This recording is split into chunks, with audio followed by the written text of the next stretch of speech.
Okay, let's run.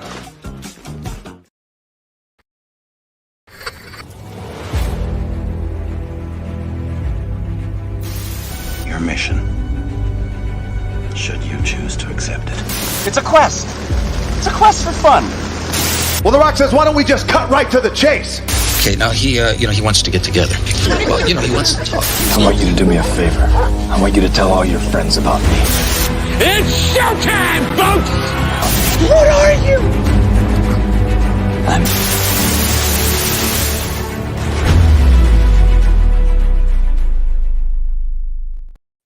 Greetings and salutations. Welcome to And I Quote, the weekly show where we introduce you to creators of all shapes and sizes that join us from any and all corners of the universe. We find out more about them by taking your questions. I am your host, Ryan of And I Quote channel, and our guest on this episode is indie writer and entrepreneur. Please welcome Michael Cups to the stage. Michael, welcome, good sir. How are you? Very good. Thank you, Ryan. Nice to be here today. Yeah, we're very thankful that you are with us. Now, if you have any questions for Michael as we go throughout the course of this program, let us know in those comments. Let us know in the chat. And if you're watching this live on the replay, we thank you for being with us. And do not forget to like and share this with all of your closest friends. With that out of the way, Michael, what would you say were some of your favorite books to read growing up?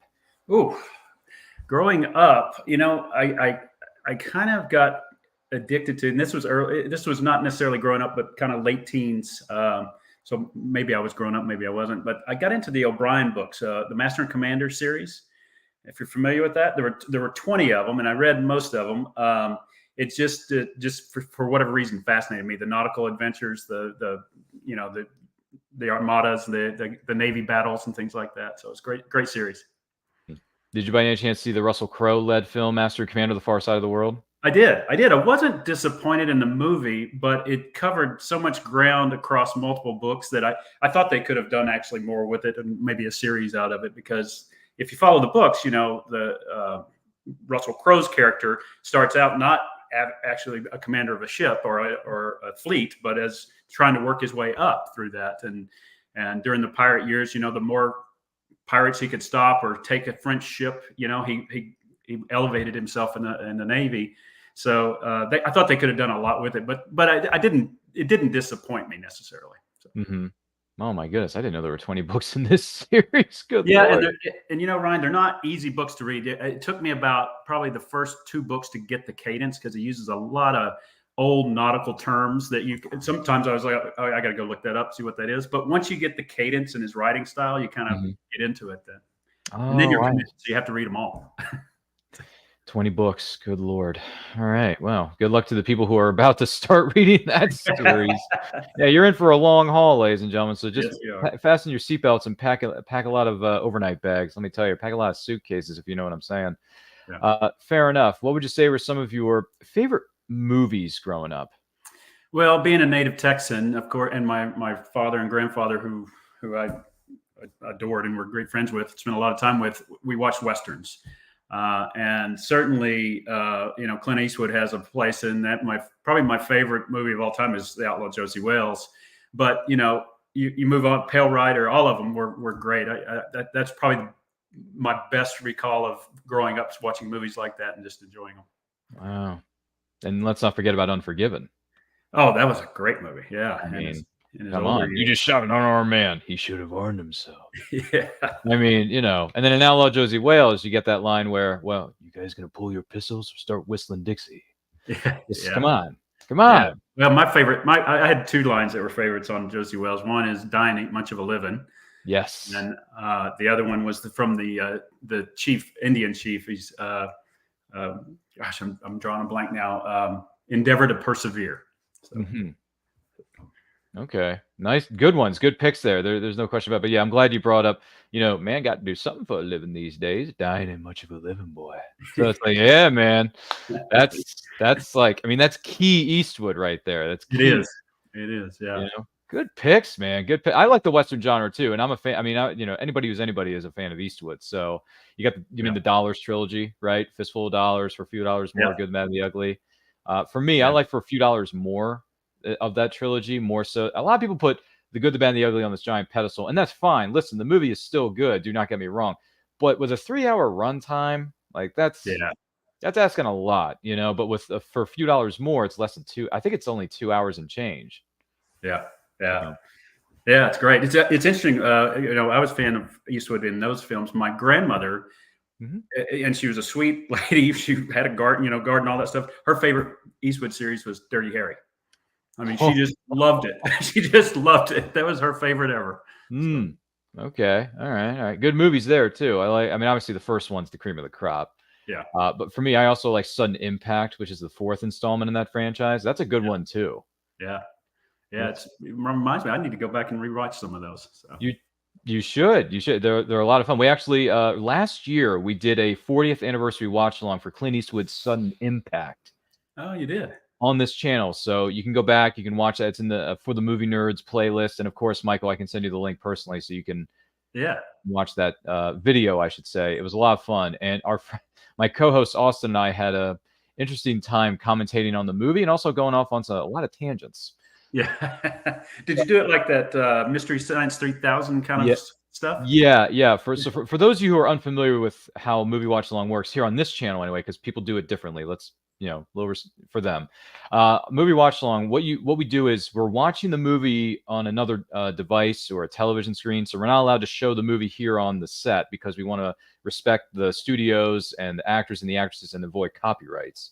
So we watch the movie. You're watching us watch the movie, and you're watching our reactions to it. But you're also allowed to go ahead and watch the movie along with us, whether it's through physical media or a streaming service, depending on what movie it is. Because Lord knows sometimes streaming services don't carry certain films, but there are ways, people. In the words of our good friend Jeff Goldblum, life finds a way.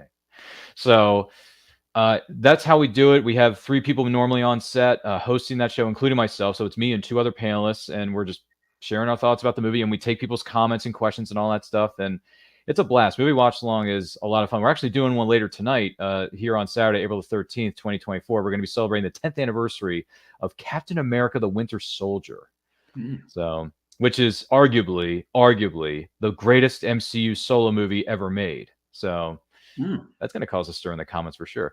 So that's my 2 cents. But yes, Michael, that's how we do it. So I will send you the link to the Sudden Impact so you can get an idea of how it works. That's great. Yeah. And you got to let me know if you do a Josie Wales or one of the other ones. I should definitely. We gosh, what else did we do? Did we do this one yet? No, not this year, but next year in the year 2025. I can't believe we're talking about that. It's weird how time flies. But in 2025, it'll be I think it's called the 30th anniversary of the Sharon Stone Western, The Quick and the Dead. Ah, is it really? Wow, yeah. That long? That'll be 30 years next year. That was directed by Sam Raimi. Yeah. Yeah. So we'll be doing a watch along for that, of course, because that's one of my personal favorite Westerns of all time. And yes, Michael, you're more than welcome to tune in, watch it along with us, and share your thoughts and feelings about that Western film and some other pieces of the Western genre that I'm sure we're going to dive into during the course of The Quick and the Dead. But yeah, it turns 30. And Gene, I think he just drew a correlate. Wasn't Gene Hackman in Quick and the Dead? And he was also in Unforgiven. So there you go. That's right. Yeah, man. Yeah. It's great. I love it. Gene Hackman's a great actor. Yeah. No qualms about that. So aside from the greatness that is movies and the greatness that is the Western genre, for those of you who are familiar with it, what would you say were some of your favorite TV shows to watch growing up? Yeah. Sitcoms is really where I gravitated to, good or bad. But, certainly Cheers and Seinfeld. I've gone through the entire season of that. And, that Thursday night, where I grew up in Texas, we didn't have a lot of TV. We certainly didn't have the internet at that time. So what you got was the Thursday night lineup on either ABC, NBC, CBS, or Fox. That was the only 4 channels we had. So the Thursday night lineup was always good. It really kind of embarrassed to say this, but we always had Hee Haw on Saturday evenings. So it's kind of you got to really kind of go back. I'm a little bit older than you, Ryan, so it's going back a little bit. But certainly, I've always, for whatever reason, I like the cadence of sitcoms. The jokes and the way they land and they hit, and it's just that. And then, of course, when I was allowed to, the very first season and beyond of Saturday Night Live, and then always the staple was Johnny Carson. So he was always on in our house. So. Once again, good picks. Why do you think we include a little snippet of Kramer talking to Elaine at the top of this show? Because Seinfeld's the greatest. It's my favorite. Me personally, it's my favorite sitcom of all time. I know a lot of people put other sitcoms on that number one slot there, and that's fine. Listen, to each their own. But Seinfeld's my bread and butter. So I can't argue with. I would put it right up there too. I don't. I couldn't tell you another one that I would put on top of it. Right. So. I mean, Cheers is great too. I mean, Norm. Yeah. Honestly, every time he walks in, how's life treating you, Norm? Like I just ran over its dog. Yeah.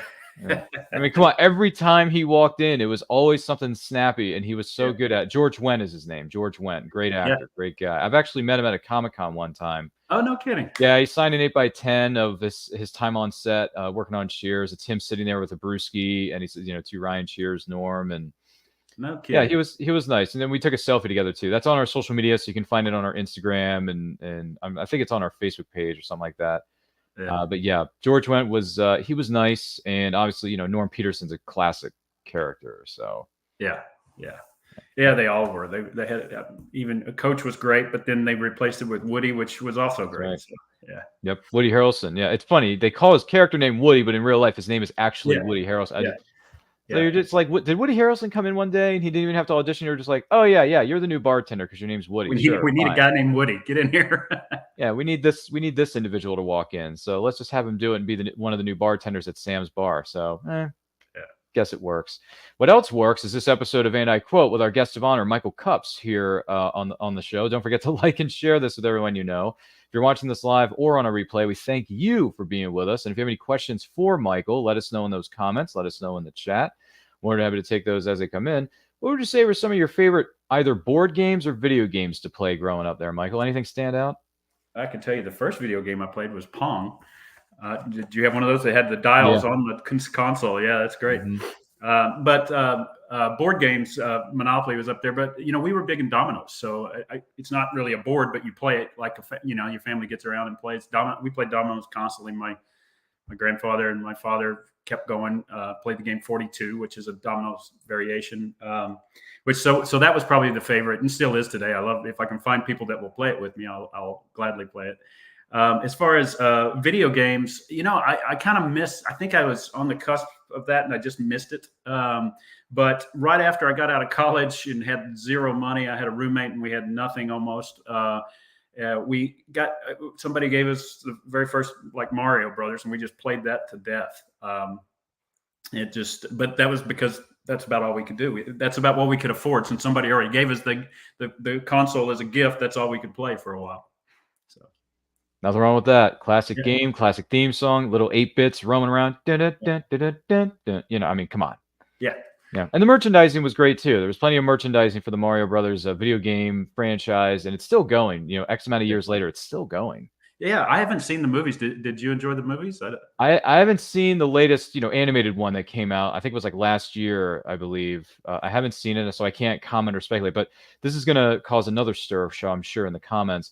I grew up watching the live-action 90s film with John Leguizamo and Bob Hoskins, and I know that film gets a really bad rap. It gets thrown under the bus. It was the reason that Hollywood broke off its agreement to adapt video games to the big screen, because that movie was such a box office failure that Nintendo and Hollywood just broke away from each other for the longest time and decided not to adapt any of their other properties to be made into major motion pictures at that point.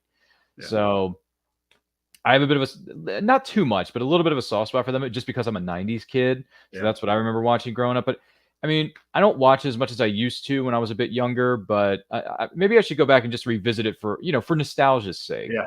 It's probably not going to hold up. It's probably going to be really bad, and plus behind the scenes, this is a true story. Behind the scenes, when they were filming the original Super Mario Brothers movie in 1992, 1993, Bob Hoskins and John Leguizamo looked at the script and they knew it was so bad that when they showed up to work every day, they got drunk.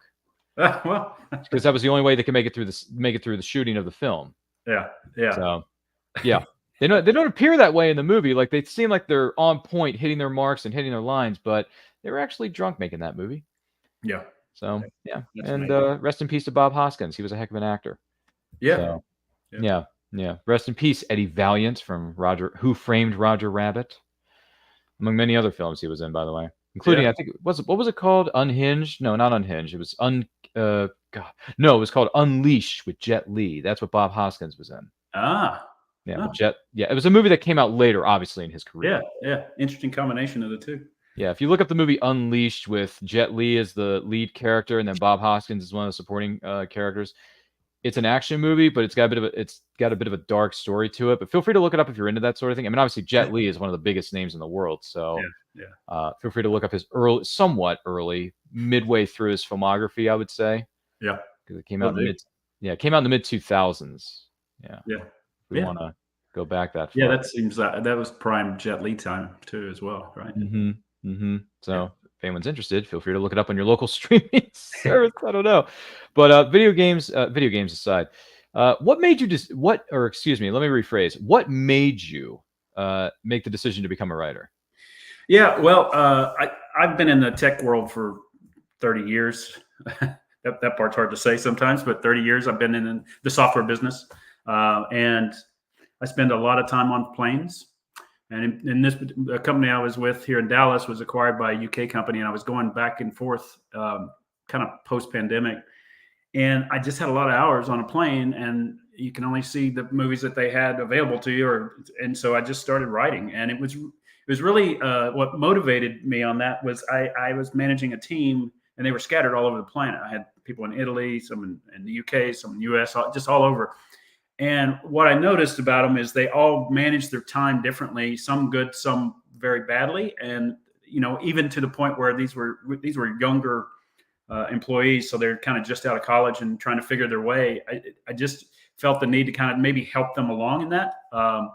And so I was working with them, kind of coaching them on certain ways of managing their priorities, building good habits, things like that. And it just kind of started coming out. I just started writing it on plane, and it's a mini book. I mean, it's not a full novel. It's what Amazon calls a short read, which I like that because it's a time management book, so it shouldn't take you too long to read it, right? So the idea is that it's under 90 minutes. You can read it in under 90 minutes. So. I see. Time spent wisely, as one might go about that. What would you say are some of the biggest rewards about being a writer? I'm a new writer, so the book was published in September. So maybe I'm yet to find real good rewards, but it's fun. It's an instant conversation starter.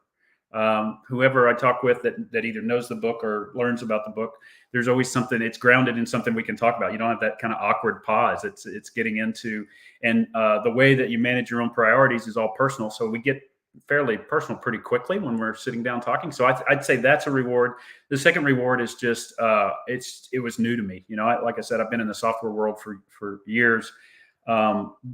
Selling to businesses, not to individuals. So it becomes a more, kind of consumer oriented discussion and learning new things about how to promote it, how to participate when people want to talk about it, that kind of stuff. So for me, it's a new learning journey as well. So I wouldn't, I'm thinking about writing.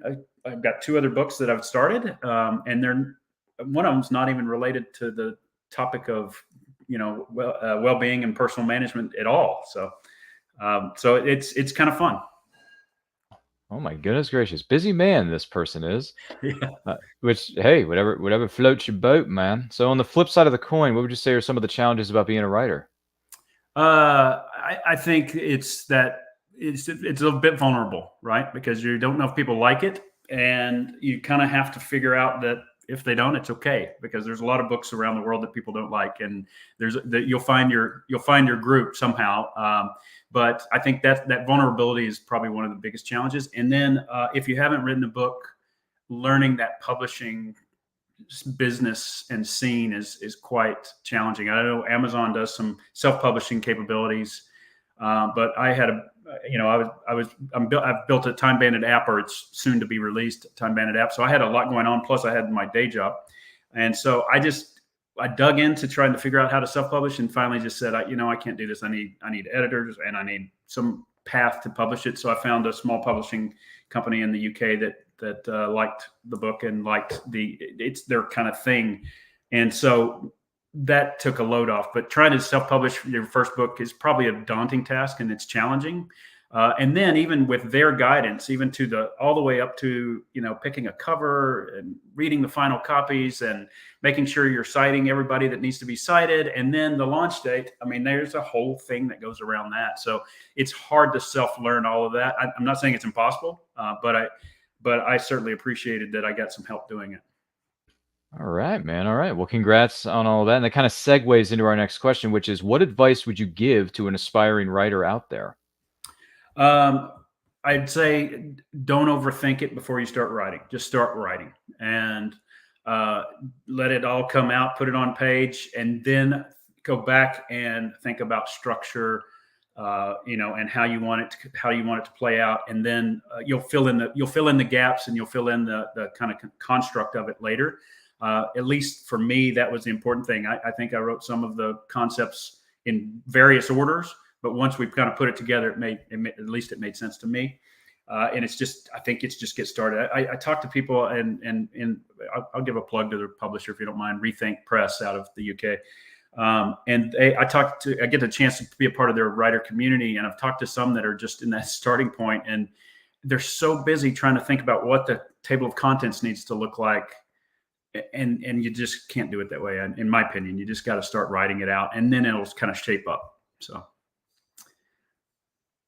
Very good. Very good piece of advice. Thanks for sharing that with us. We greatly appreciate it. And you mentioned it a few times, but for a person who may be watching or listening to this episode of And I Quote, maybe unfamiliar with what is known as Time Bandit. No, it's not like Time Cop with Jean-Claude. Yeah. And it's certainly not like Quantum Leap with that actor whose name escapes. Oh, Scott Bakula. That's it. All right. Now, geez, man, I almost forgot it there, but just in time, just a bit outside. For those who may be unfamiliar with Time Bandit, what exactly is it? What's the elevator pitch here? Yeah, it's two things. It's organizing your to-do lists. We all have to-do lists that are all over the place, sometimes on paper, sometimes in an app, sometimes in Outlook, whatever. It's about you applying an Eisenhower matrix type priority matrix to it. So helping you prioritize both your personal and work life, but also I add in there an element of aspirational so you can find balance in your life. And then also finding those things that shouldn't be on your to-do list at all as tasks, but they should be habits. And so if you're familiar with Atomic Habits, I'm a big fan of that. But it's also building the right habits to support what you need to do around your priorities, your personal life, and your aspirational life. Whether you want to, just do well at your job. We all have life that intersects with that. We have kids, we have responsibilities of various kinds. And then we also have those dreams that always get pushed down to the bottom, right? So they always get left behind because we get so busy. And so helping you prioritize that and balance that out is really the premise of it. Fantastic stuff. I dig the cover. It kind of reminds me of that character on It's Always Sunny in Philadelphia, where he's got all the lines and the dots, and he's trying to connect everything and put everything together. Like, this is how it works, And yeah, that's great. That's a great scene, by the way, in that show. And it's also not. There was a movie that made us pause about is this the right name, but called Time Bandits, and the Monty Python guys were in it. So that's right. Michael Palin and Cleese and those guys. So if you type in Time Bandit to your search engine, you're probably going to go there first. It's going to take you swim through those movies. So. There you go. Yeah, I actually started watching Time Bandits not too long ago. Unfortunately, it didn't really ring in the bell for me, so I kind of turned it off after the first 15 or 20 minutes. I just couldn't get into it. It wasn't nothing against the people who made it, nothing against the actors and the actresses who were cast in it, but just didn't do anything for me. I was just thrown off by it. Yeah, I remember seeing it as a young kid, and then when we were doing the title of the book, they said you might want to watch it, just make sure. And I went back like you. I watched some of it and went, oh, I don't think I can sit through this. So, yeah. But again, like you said, no offense, those are wildly successful people. So and they've got better stuff out there. So that's very true. Yeah, the resume is quite extensive. Yeah. So you can always go back and follow them on social media. And also you can go to IMDb, hashtag now sponsor of this show, the Internet Movie Database, look up everyone's filmography. But I mean, John Cleese, look how much that guy's done. Oh yeah. Gracious. Yeah, very good. One thing about the book I just want to mention, Ryan, is that I've just partnered with Smart Recovery. So just a little bit on the life side. Smart Recovery is you might think of it as something like an Alcoholics Anonymous, but it's for any addiction. But what I like about it is it's about choice, and it uses kind of scientific approach, kind of cognitive based learning type approach to help you get there. And I've partnered with them because you can use habits and priorities and hierarchy of values to try to fight through whatever your journey is. And it doesn't have to be alcohol addiction. It could be gambling. It could be whatever. And so it's just a great organization, and we partnered to try to help people in that way. So There will be some stuff on my website about it soon, but it's important to me because I think there's a lot of people that struggle, and sometimes just kind of getting a few pushes along the way that help you organize how you're thinking about that addiction or about life, then it can really help you. So small plug there, but just wanted to mention it. No, it's all good. I mean, teamwork makes the dream work. You can't do a lot of things alone. It takes a team to accomplish a certain goal, whatever it may be, of course. So yeah, great plug, and we appreciate you doing that. Yeah, you're more than welcome to plug whatever you want, my friend. I mean, we're here to have fun, but we're also here to support one another if we can do so to the best of our ability. So that is absolutely true. Let's see. Some people are chiming in here in the chat. Let me see if I can bring this up. Deja Marie, my good friend Deja Marie says, "Aloha, Ryan." Deja Marie, good to see you. Hope everything's well in your neck of the woods. This is our good friend Michael Cups here on this episode of And I Quote. Don't forget to like and share this with everyone you know. If you have any questions for him, let us know in those comments. Let us know in the chat. And if you're watching this live or on a replay, we thank you so much for doing so. Aloha. She's in Hawaii. So that's what I was going to ask. Is Deja Marie based in Hawaii? Yes, she is. So it's early there, I think, right? Very early. Is it early? I can't keep track of all 50 time zones in this country, Michael. I can't. But it probably is early there. Let me see. It's 12:30 where we are here on the East Coast. So it's probably, what are you, 3 hours, 4 hours behind us, Deja? I'm not sure. So it might be 8:30 where you are right now. Goodness gracious. You're up. Someone's burning the candle at both. Well, maybe not burning the candle at both ends, but hey, early risers. And you know what they say, right, Michael? Early to bed, early to rise makes an individual healthy, wealthy, and wise. Yeah. There we go. Could be the case. I'm throwing it out there. What would you say are some of your favorite writers or books of today that you've had a chance to read, or maybe they've come across your desk? Yeah, most recently I've been reading a lot of these. I don't want to call them necessarily self-help books, but not fiction-based books. I mentioned one earlier, Atomic Habits. I just think was a great approach to habit building and kind of the construct behind it. So that's James Clear. A good friend of mine just launched a book called The Unfair Mindshare, which is about building communities and how communities can, help businesses, help people, et cetera. So his name's Derek Weeks. And so it's that kind of stuff is what I've been reading lately. But there's unfortunately, I'm sitting here thinking of all the business books I've read and thinking I should get back to some other things. But the last one, I'm drawing a blank on the author, and I shouldn't, is The Obstacle is the Way. Is a great book that just finished, actually. So. Okay, well, there you go. Some good titles there. If anyone's interested, feel free to pick those up at your local bookstore, or you can go online and find them, I'm sure. Yeah. Somewhere in that jungle known as Amazon or something. Yeah. Goodness gracious. You know what I do lately, and this may be cheating as an author. I probably shouldn't promote this, but I use the Headway app. I'm not sure if you're familiar with that, but I'm not familiar with it. It provides book summaries, and you can either read the book summary or you can listen to the book summary. And then, of course, I do this all the time. If you want the full book, you click it and you can go directly. It takes you to Amazon. You can buy it directly from there. But it's a great way for me to just scan through, because I do tend to lean in that business book world, which some of them are, you get a lot of repetitive concepts. So I just can plow through a lot of different books on that app, and it just helps me kind of categorize the ones I really want. So I've started doing a series because of this smart recovery partnership and just thinking about mindfulness and being better at things like that. I've been starting to dive into Buddha and the writings there and how they influence some of the way we think about ourselves. So. Oh, all right. No worries. Thanks for bringing that up. Thanks for sharing that with us. Also, it just hit me. There are one or two books that are about writing and how you become a writer, how you stay a writer, all that kind of stuff. I'm going to send you the links or the titles to those offset here on And I Quote. But for those of you who are interested in becoming a writer, there's a book called Becoming a Writer, Staying a Writer, but I believe it was written by J. Michael Straczynski. I want to say. I hope I'm saying that right. And I hope I'm thinking of the right individual writer. I'm not sure, but I'll type it in on my search engine. I'll send it over to Michael's way. And if anyone else is curious, let us know in the DMs on our social media page. I can send you the links there, respectively, of course, because it just hit me because you're just starting out becoming a writer yourself, Michael. And there are these books that come to my mind, I'm thinking, oh, Michael might be into this. I should probably Yeah. bring this up to. Yeah. So, Yeah, there is a lot of help out there. You know, I mentioned Rethink Press earlier, and they didn't have it when I was writing, but they now have some sort of program that will help you kind of structure it. I think it's called Magic Book Writer or Book Writer Magic, one of the two. I apologize for not knowing the exact name, but and it actually helps you kind of go through this phases of writing a book. I don't know if it's a paid service. I don't know if it's a free thing. I'm not sure because I didn't go through it, but it is out there from Rethink. So. look at all this. People helping people. We're going to Jerry Maguire this thing. Help you, help me, help you.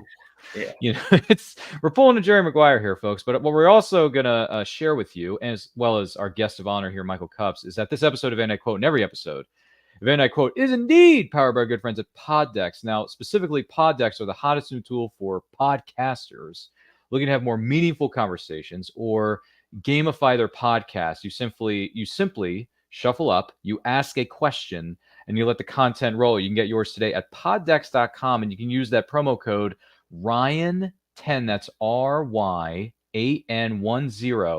for 10% off your order. So make sure you visit our good friends over there at poddex.com. So poddex.com wants to know, Michael, have you ever worn clothing with the labels or tags still attached?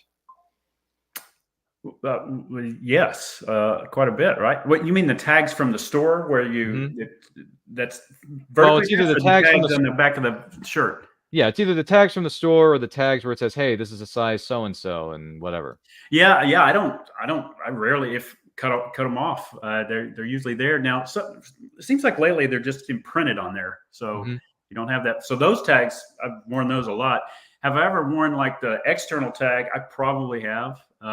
Not knowing it, but I probably have. Or actually, I do know. I landed in Edmonton, Canada. Oh, Canada. Okay. And my luggage did not arrive. Oh, and dear. Sometimes you want to fly comfortably. So I had to run to a store, and I forget the name of it. It was kind of like a Target, but it was their version of a Target, Hudson, maybe something like that, Hudson Bay. And so I had to buy something quickly to get to a meeting. So, bought the obligatory collared polo, threw that on. And I think I did leave the tag on one of them because I remember a colleague saying, "Hey, Michael, you want to take care of that?" So, but I still blame American Airlines for that. Yeah. That air travel can be very difficult at times, folks. So please keep track of your luggage, put lots of tags on it, and don't let the airlines mess you over. So at least to the best of your ability. I'm not saying it's a guarantee, but because things happen, right? Life happens. So just try to be prepared to the best of your knowledge. One of my family members is traveling this weekend, and I wish them safe travels as they're going over to the state of Colorado. So what? I'm sorry? I said, yes, safe travels. Absolutely. Thank you. Yes. Safe travels to our family member here outside the studio. So what strange or out of the ordinary food combinations that do you really enjoy? Wow. That's a good question. I can eat salsa on just about, or hot sauce on just about anything. Right. Sometimes the food is just the vehicle to get the hot sauce to your mouth. So I've had it. I've had it on just, I put it on, I mean, it's in breakfast, lunch, and dinner. So it's probably, but I would say that's a great question, Ryan. I'm not sure I have a good answer either. No, that's okay. It's okay. What's yours?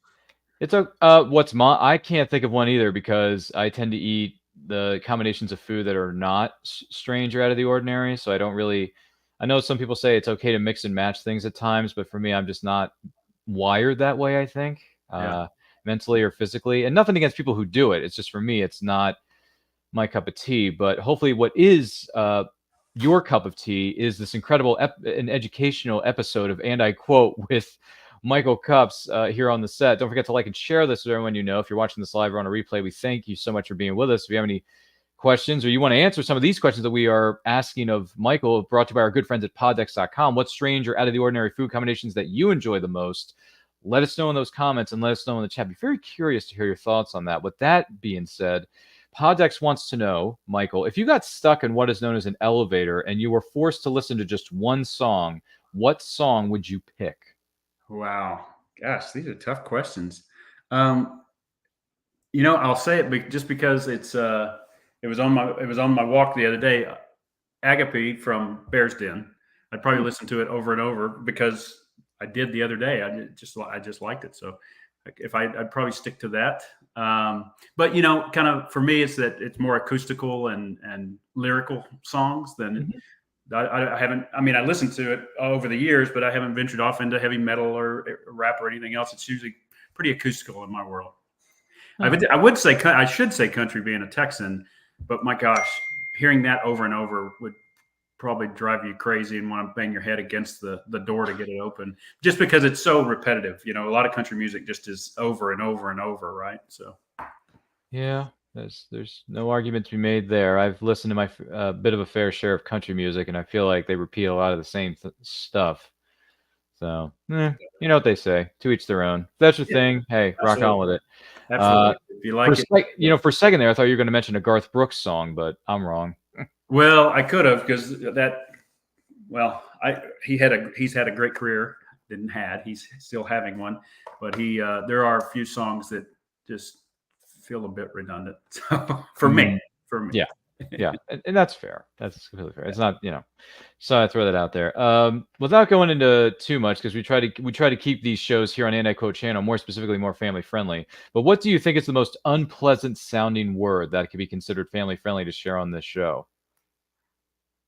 Well, I think, the one that's coming to mind, and I'm not sure why, is Gesundheit. I have no idea what it means. People say it after a sneeze all the time. Yes. But it sounds like a horrible word when you think about it.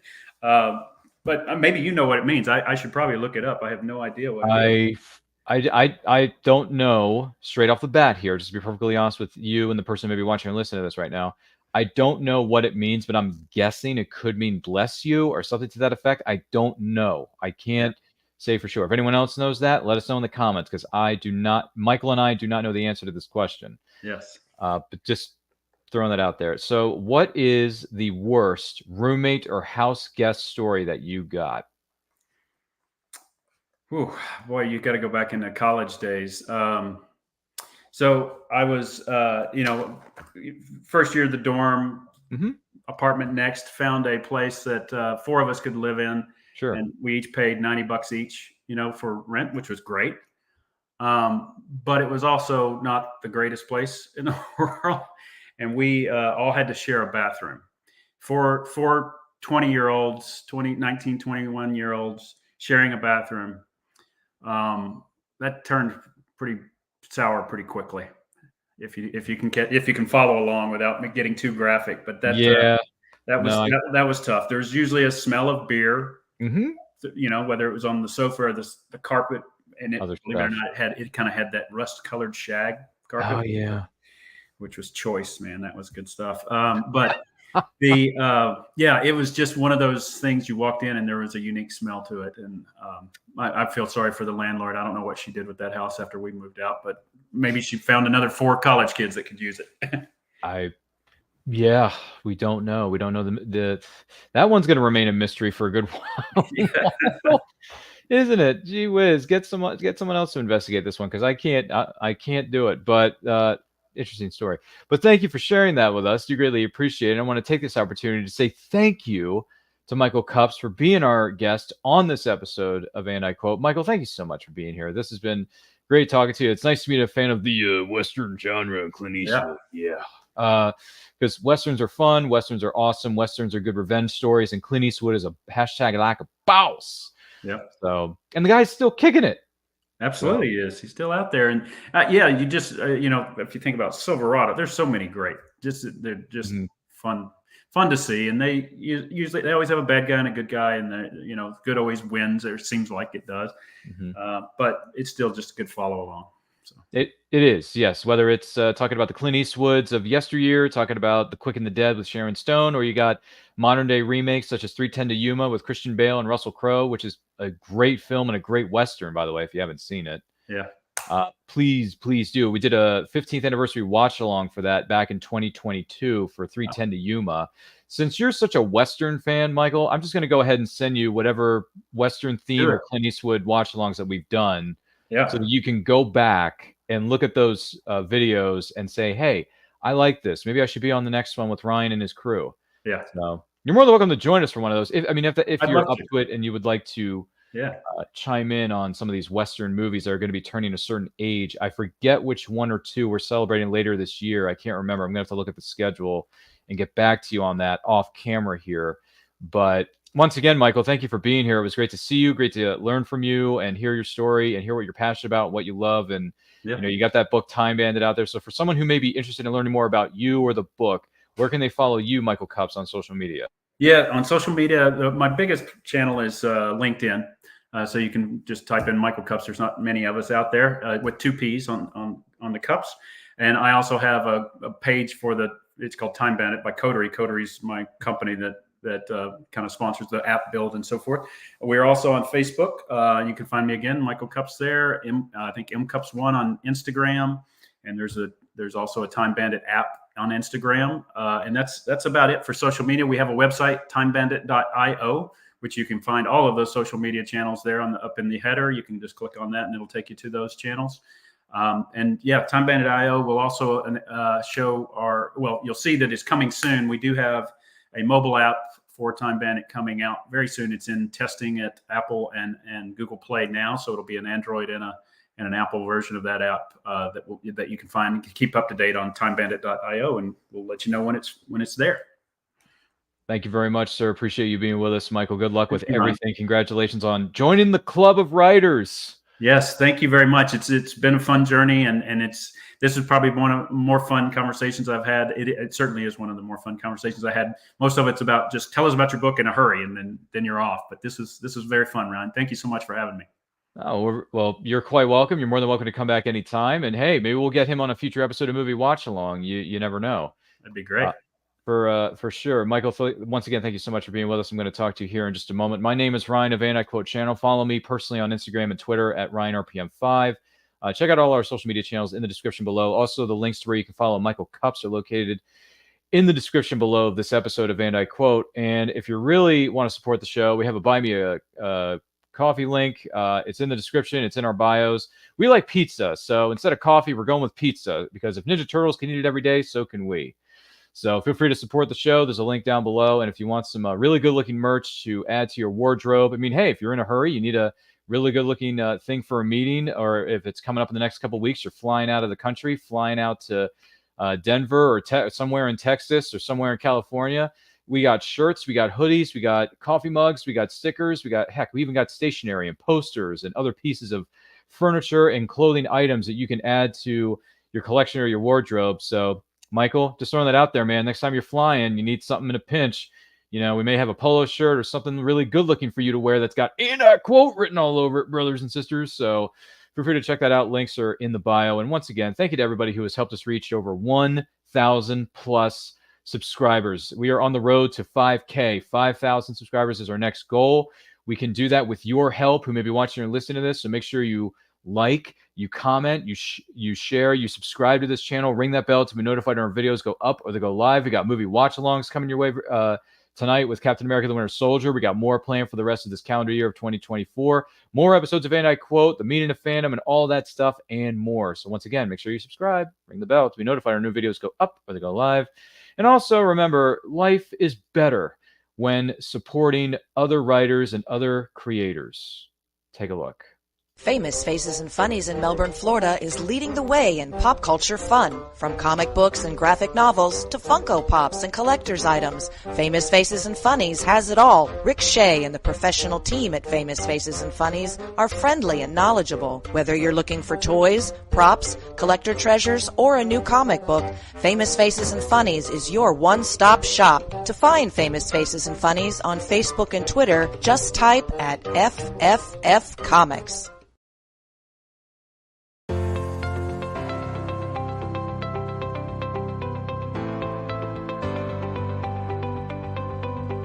You've worked hard and written a great book.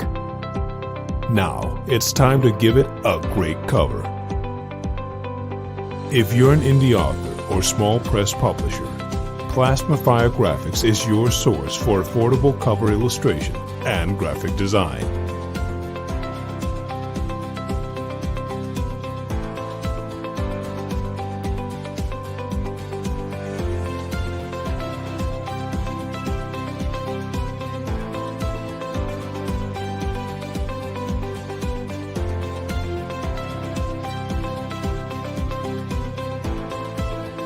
Plasmafire Graphics, when the look of your book matters to you.